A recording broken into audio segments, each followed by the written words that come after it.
I'm Josh with Hatch Outwest. Today I'm going to give you a demonstration on how our bipod operates. So it mounts to a Picatinny rail, and you have to mount that on your rifle. We make 4 different rail sizes. We have a 2-inch, 2.5, a 3, and a 3.5. So we should have a rail that should mount your gun pretty easy.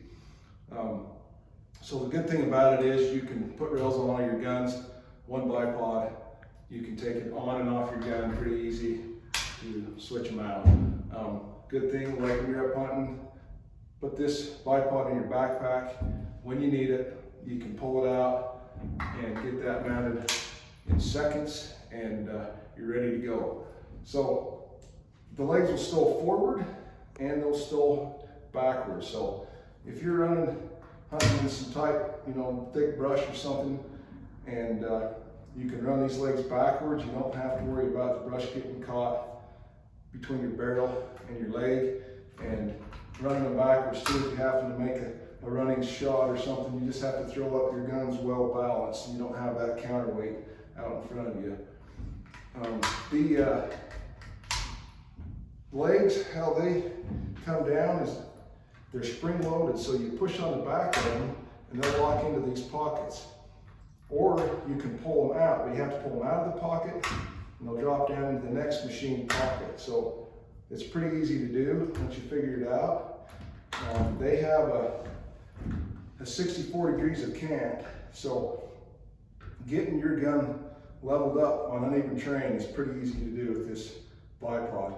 If this is too high and you need to go lower than this, pull these legs in, take the pressure off of this release pin here. There's this spread pin that's hooked to this tether. So you pull the legs in, it should pull very easily. So you pull that out, spread the legs.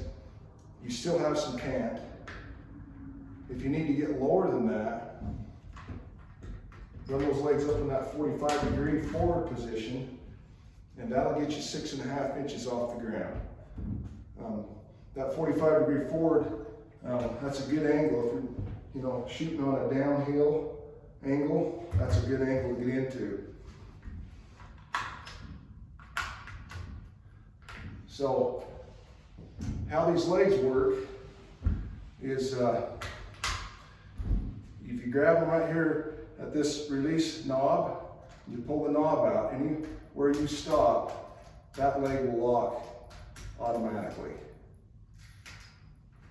To bring them back, you grab that release knob and pull it back towards the rubber foot, and this leg will release the mechanism, the locking mechanism in this leg.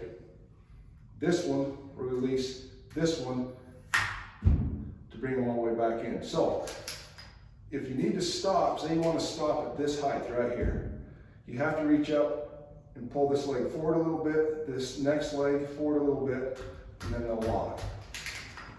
So if you've tripped the two and you need to stop right there, it'll still go in because you still have to pull this next one out. So getting set up on uneven terrain with this bipod is really easy to do. Takes seconds to get set up. So if you're getting ready to shoot and this is too high, reach up, pull that knob down a little bit, and you can lower your gun down. If you need to go up a little bit, reach up with your hand and pull this. You just pull those collars and push them up, and you can get into the right height that you need. You're not forced to shoot at a set height, so you can get your gun where you want it to be and get leveled up in seconds.